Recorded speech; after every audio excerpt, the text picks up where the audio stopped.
উনি উত্তর দিয়ে দিয়েছেন, কি দিয়েছেন উনি, কি দিয়েছেন সে উত্তর আমাকে দিয়ে দিয়েছেন, আর আমার কিছু বলার নেই। আমি বললাম যে আপনি যে কাজগুলা করেছেন তো তার কোনো প্রচার নাই কেন, দলের লোকে প্রচার করে না কেন যে আমি এই কাজগুলো করি? তাহলে কিছু না, আমি ওইটাই জিজ্ঞাসা করছিলাম। আমার আসল কথাটা আমাকে বলতে দিল না। আমি মন্দিরের জন্য কিছু বলতে চাইছি, মন্দিরের জন্য কিছু বলতে চাই, কিছু ঘটে আর কিছু ঘটে ও বলতেই পারে, বয়স্ক লোক, দিদির মতন লোক বলতেই পারে।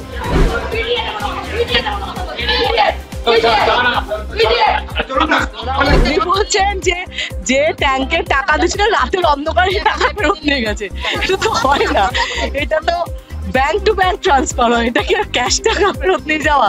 সেজন্য আমি বললাম আপনি ভুল কথা কেন বলছেন? তো উনি এসছেন, বলছেন না আমি ওটা মানে করতে চাই না, আমি কি বলেছি বলছে।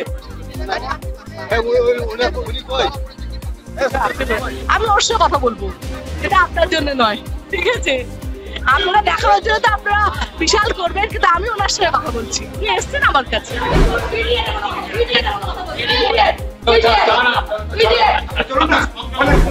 মেজাজই নাই হারানোর প্রশ্ন, ওনার কি মেজাজ হারানো? মেজাজ, মানুষের মেজাজ তো ভালো কাজে লাগাও। 15 বছর ধরে সাংসদ থেকে উনি কি করলেন বীরভূমের মানুষের জন্য? স্বাভাবিকভাবে এতদিন কোনো জায়গায় দেখা পাওয়া যায়নি। বীরভূমের মানুষ বলেছে দিদি তোমার দেখা নাই রে, তোমার দেখা নাই। গ্রামের কোনো মানুষ তাকে দেখতে পায়নি, অথচ উনি বলেছেন যদি আমাকে দেখতে চাও তাহলে আমাকে ভোট দাও। ভোট নিয়েছেন, আবার দেখাও দিয়েছেন, তাই আবার দেখা দিতে গেছেন, ভোট চাইতে গেছেন। সুতরাং এই সময় মানুষ তাদের চাওয়া পাওয়া, মানুষ তাদের অধিকার বুঝে নেবেন। এই যদি কেউ বলে যে তৃণমূল কংগ্রেসের যারা কর্মী, তার প্রান্তিক কর্মী, তারাও তো মানুষ, তো মানুষ তাদের অধিকার সম্বন্ধে যদি কেউ প্রশ্ন করে, তাতে যদি কেউ মেজাজ হারান, তো তার মেজাজটা কিরকম সেটা নিয়েই আমাদের কোশ্চেন থাকছে।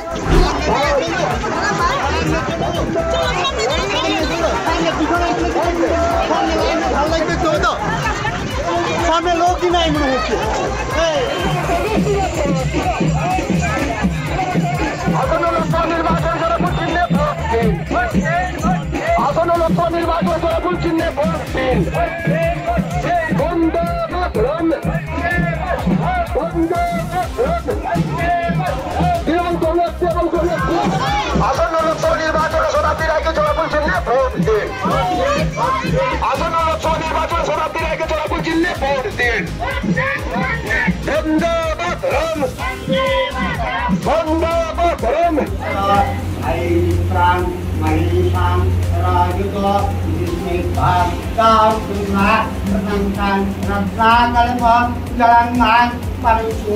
আমাদের ভিডিও ভালো লাগলে লাইক এবং শেয়ার করুন।